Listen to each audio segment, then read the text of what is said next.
خب، درود عزیزان. هر شود که من همونطور که تو برنامه زنده امروز قول داده بودم یه چالنجی دارم که امیدوارم همه هموطنان عزیز با این چالنج همکاری بکنن.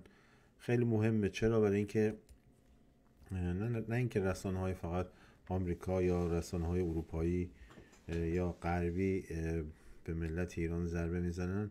اخیراً مد شده در ایران به خصوص در یوتیوب برنامه‌هایی میذارن که شما اگر نگاه بکنید اولش تیترش خیلی بزرگه، مخصوصا از آقای علی جوانمردی، مخصوصا از خانم معصومه قمی، مخصوصا از آقای امید نادان که اینها یا دانا نمیدونم، به هر حال ایشون اینها تیتر برنامه تیتر فیلم یا ویدیو کلیپ یه چیز دیگه است، ولی توش که میرین یه چیز دیگه است. حقیقتا این هستش که اینها فقط از این راه پول در میارن و ملت ایران رو گول میزنن و باید ملت ایران هوشیار باشه و گول اینها رو نخوره. من از شما میخوام که کسانی که به نام ایران تیوی یا مثلا چند نفر هستن، یه خانومی هستن یا آقایی هستن، صداشون هم با کامپیوتر عوض میکنن، چیزهایی می-نویسن که هیچ واقعیت نداره. من چند بار گول خوردم، رفتم توش و چند دقیقه وقت با ارزشم گذاشتم اونجا و نهایتا هیچی گیرم نیامد به جز اینکه وقت تلف کردن و تیترشون با اون چیزی مطلبی که میدن فرق میکنه. یعنی در واقع فقط میخوان کلیک کنن که پول در بیارن.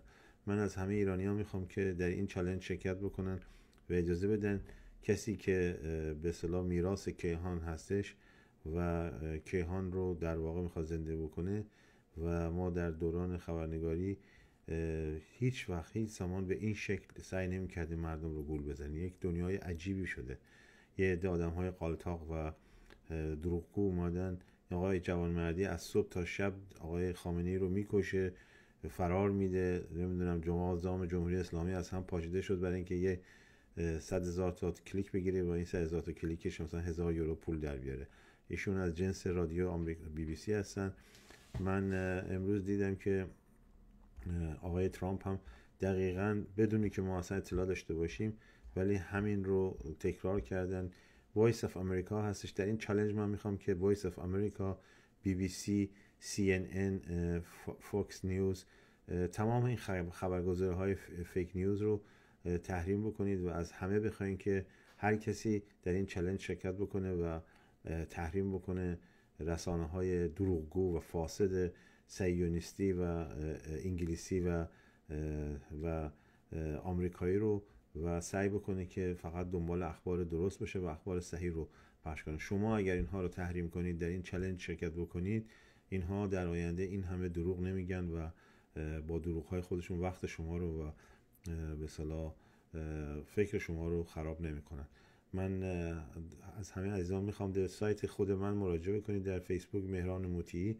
ما سعی میکنیم اون چیزی که واقعیت هستش، یعنی کم و زیاد نباشه، همون چیزی که واقعیت هست به شما بدیم و شما هم در واقع با ما همکاری بکنید، با مهران مطیعی و خبرهای جدید و عکس‌ها و فیلم‌ها رو بفرستید. حتی من اگر جالب باشه و عکس‌ها و فیلم‌ها قابل با ارزش باشه برای شما هم یک مبلغی ارسال خواهم کرد. که چرا؟ برای اینکه شما تشویق بشید به اینکه این کار رو ادامه بدید و دومی که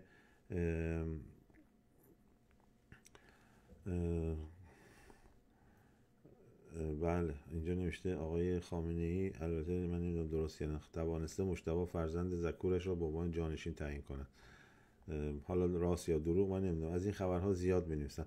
به هر جهت من از شما میخوام که در این چالش تحریم رسانه‌های دروغگو و فاسد شرکت بکنید، خودتون به هر شکلی که دوست دارید و این کلیپ رو هم بفرستید که دیگران تشویق بشن در این چالش شرکت بکنن.